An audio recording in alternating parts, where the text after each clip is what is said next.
Thank you. We can see you now. Nota Pantzou, welcome. Thank you very much. And all yours. Thank you. Can you see my screen? Yes, we see Okay, it great. now very well. Now it's fixed by the technician here, Dimitri, and we can see it well. Okay, great.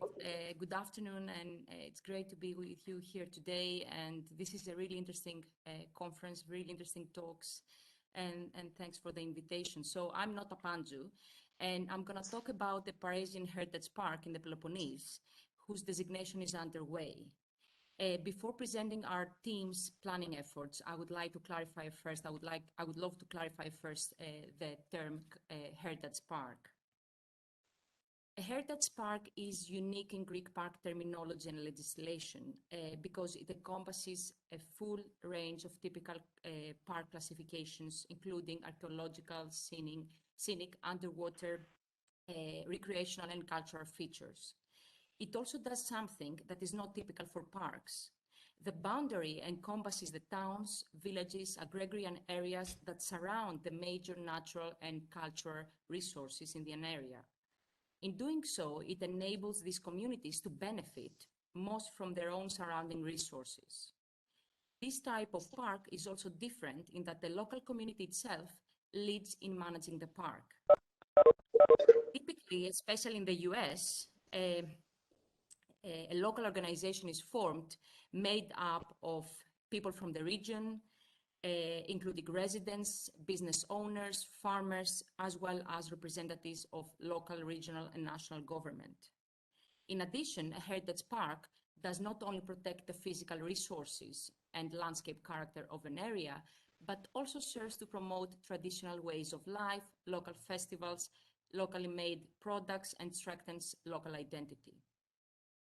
The way our team envisions the Parrhasian Heritage Park is deeply influenced by the existing discussion about the interconnectedness between the natural environment and cultural heritage, and as well as from the emblematic and revolutionary concepts of national parks from the UK and national heritage areas from the US. So a few definitions, two definitions actually. A national heritage area national heritage areas are places where historic, cultural, and natural resources combine to form cohesive, nationally important landscapes. Unlike national parks, national heritage areas are large lived-in landscapes. Consequently, national heritage areas entities collaborate with communities to determine how to make heritage relevant to local interests and needs. As for the UK national parks, stunning natural beauty, beautiful wildlife, and fascinating cultural heritage make these living and working landscapes truly unique. As mentioned above, a heritage park is unique in Greek park terminology and legislation. What is of interest, however, is that recently many archaeological sites and areas of archaeological interest have been renamed or have been called archaeological parks, as the one are the Archaeological Park of Dion, the Orchomenos one, the Nicopolis, and the Park of the Old Bishopric of Tegea. Let's move on now to our example, the Parrhasian Heritage Park in the Peloponnese. The intention of the Parrhasian Heritage Park is to preserve and promote approximately 5 square kilometers of land in the Western Peloponnese. More precisely, the proposed park will encompass parts of Western Arcadia, Northern Messenia, and Southern Elis, three prefectures. The main towns within the park are New Figalia, Andritsena, Megalopoli, and Diavolitsi, and also encompasses 42 villages. This is a very poor and mountainous area that has been really affected by depopulation and internal migration. And the total of the population is estimated to 10,000 people. The red line indicates the proposed limits of the park. Why Parrhasian? Parrhasian refers to the ancient legends of Arcadia associated with the heart of the proposed park. Parrhasia in antiquity was considered to be the most ancient region in Greece. Key archaeological sites in the proposed area are the Temple of Epicurean Apollo in Figalia, ancient Lycosura, ancient Megalopolis, the Sanctuary of Zeus on Mount Lycaon, as well as many Byzantine and post-Byzantine sites and monuments. Among the ancient sites, there are also many modern towns and villages, as well as several archaeological museums with interesting collections and folklore museums. What is more, this is an area of rich flora and fauna and of living traditions worthy of preserving. So how did it all start? Back in 2004, a time when the Mount Lycaon Excavation and Survey Project was launched, which is a collaboration between the local effort and the University of Arizona, one of its leading members, David Gilman Romano, came up with a very ambitious proposal of creating a park to protect an area of outstanding cultural and natural significance and of rich archaeological sites, while encouraging at the same time the local communities of this mountainous, poor, and depopulated region to continue living and working within the landscape. Soon after, here you see, you see the location, the exact location of the Sanctuary of Zeus and where the excavation takes place in relation to the park.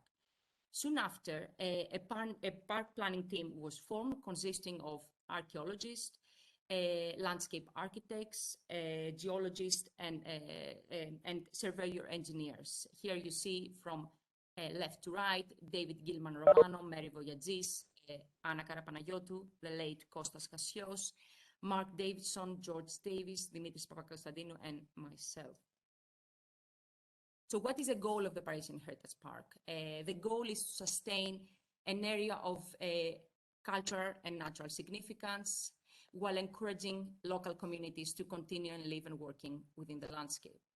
The Living Park mission objective encourages natural, cultural, and scenic resources to be managed for both long-term vitality and use as an essential part of local livelihoods and traditions. Success for the park will mean the enhancement of local residents' pride and sense of stewardship, support for ongoing cultural activities, increased economic strength in the region, and the protection of all the natural and cultural resources of the area for future generations. The vision of our planning team is to protect and support traditional ways of life, traditional commerce and festivals, to preserve ancient sites, even the undiscovered ones, as well as natural resources. We would also like to create, and we're working on that, and I'm going to talk to you about in a minute, on trails that will connect ancient sites, temples, sanctuaries, villages, and scenic sites. We would like to create opportunities for new tourism activities that promote local goods and services.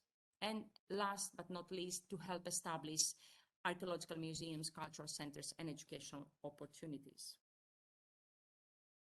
To achieve our goal and vision, the team has conducted desk and field studies, has published newsletters and brochures, and hosted various events and outreach activities, such as scientific conference, meetings with local communities and the local government, discussions, as well as open days.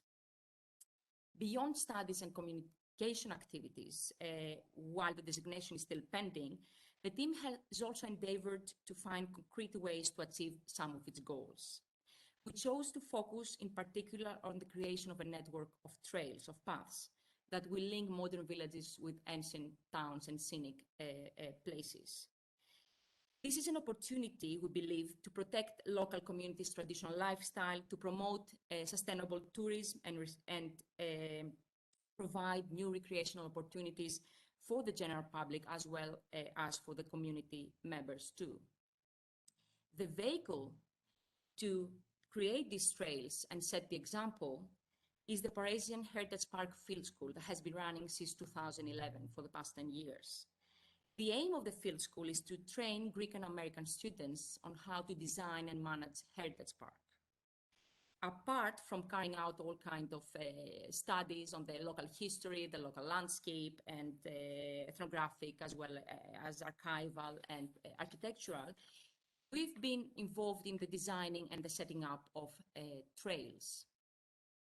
So far, for the past 10 years, we have designed 5 trails and we have inaugurated 3 of them.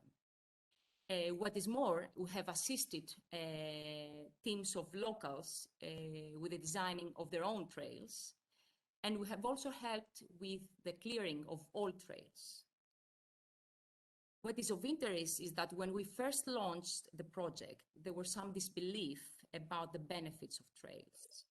And what is also interesting is that gradually local communities and local teams embrace the idea, and they have started creating their own networks of trails. And I'll show you 2 examples. These are the current 2 local projects running. We have the Apollo trails that were designed for a local retreat by professional trail designers, and the Parrhasian trails that were designed by the Cultural Association Friends of the Parrhasian Park.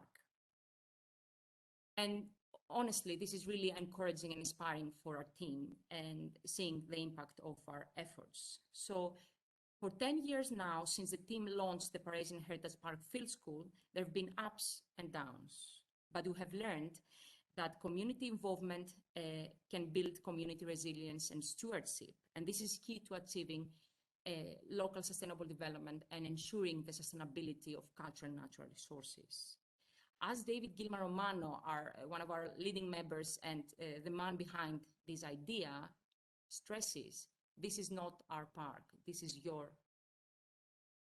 Thank you. That's all.